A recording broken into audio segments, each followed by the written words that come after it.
Hello and welcome to another quick fix. Today we're going to be dealing with the Super Famicom, which is the Japanese version of the Super Nintendo. Now, for the Americans watching the show, this looks nothing like the Super Nintendo in America, but it is the same case as the European version. All the screws have been taken out of this already. Reason being is whoever repaired this the last time, um, they didn't do a very good job. It had screws from anywhere on anything, and if you have a look there, that's the Pico fuse. They've not trimmed it down before soldering it, and it works, which is something at least. But yeah, it had none of the right screws in, and I believe that's why it wasn't working. Basically, it wasn't. I don't think the screws that were holding the cartridge slot in place were holding it down properly. So yeah. Now these boards, these early boards, they had the separate sound card on them. So yeah, the RF shielding really isn't necessary anymore, especially because whoever was dealing with this has removed the RF unit from it. So yeah, I'm not sure. Maybe that's causing it to not to work properly.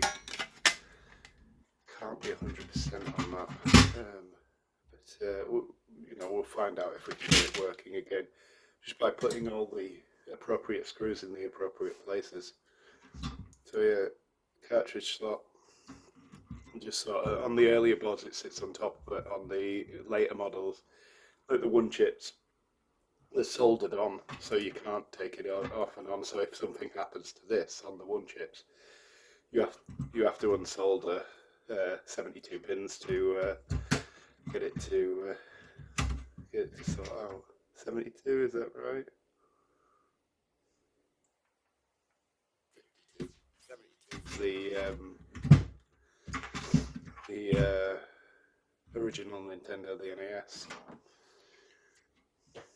Okay, so they're pretty simple to put back together.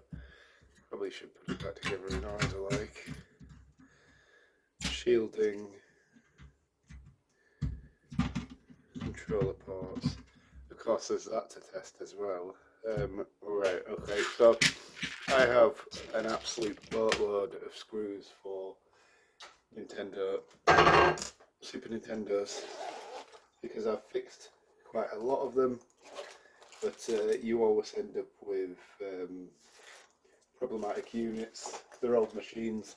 The A processors that were on the original Super Nintendos, they were notorious for breaking down. So yeah, you end up with a a fried board. I've got a bunch of boards that just need a new processor, but the problem with that is that you've got to get a board where the processor's not in question, but one of the other parts are or the board's just not working, but the processor's good, which is difficult. Usually the most common fault on a Super Nintendo I've found is the processor, the CPU. So yeah, what I'm gonna do is I'm just gonna screw all the screws back in. These are original Super Nintendo screws, um, and then I'm gonna test to see if it's working, and to see if it was just that the person who was working on this was a bit of an idiot using screws that didn't hold the cartridge slot in place properly.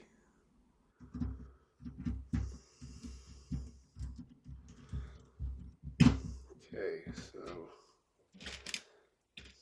cartridge slot screws, and again using the original parts.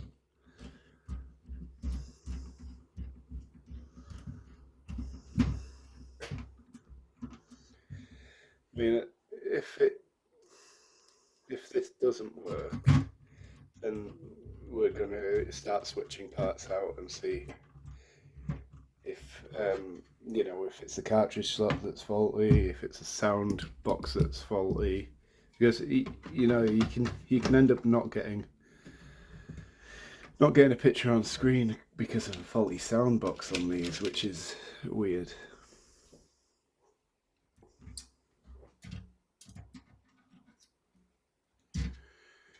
Right, okay.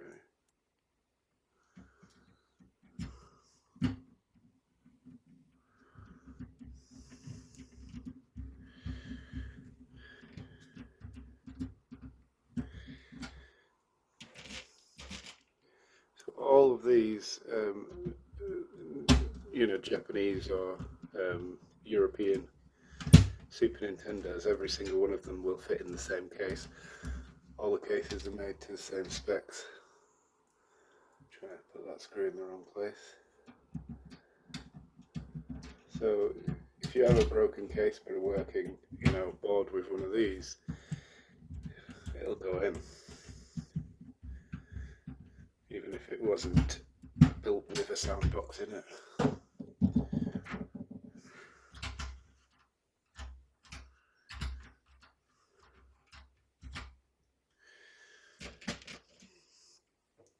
Switch back on.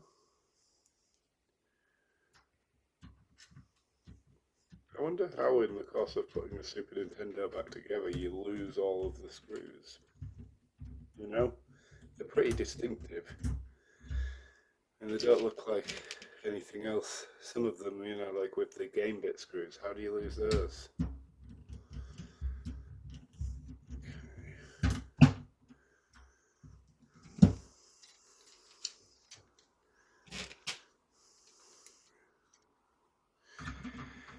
I don't know if putting this back on is necessary, but no.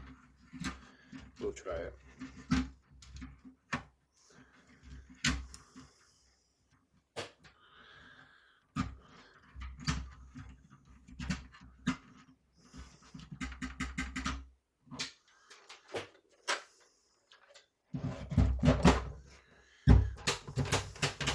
Right, ready for testing.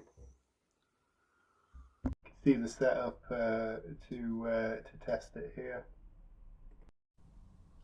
So this is me just running a burn-in test. It tests all the components on the Super Nintendo to make sure that everything's running correctly. It's a region-free cartridge and it'll work for any machine.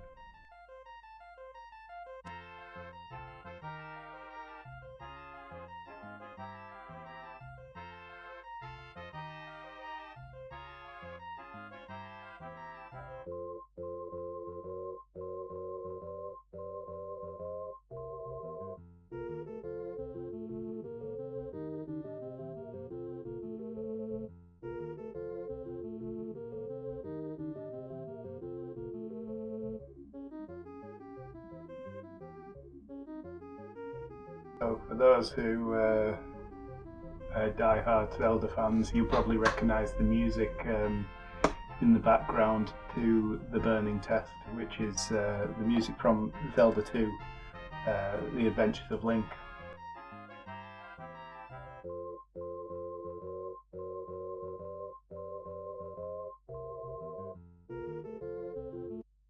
Once the test is completed, it's time to test some real games.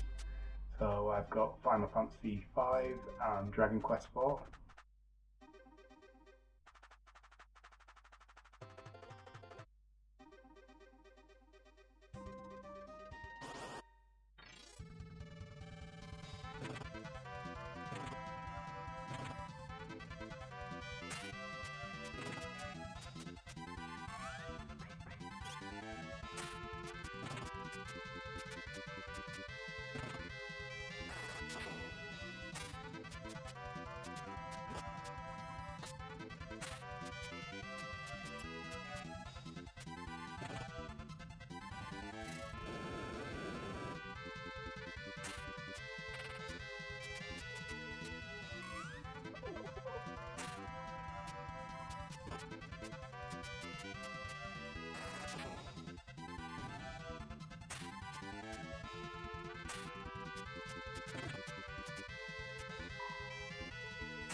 now it's time just to put the Super Famicom back together, and it's ready to be shipped off to the customer.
I'd like to say a quick thank you to Louis for providing the exit music for this one.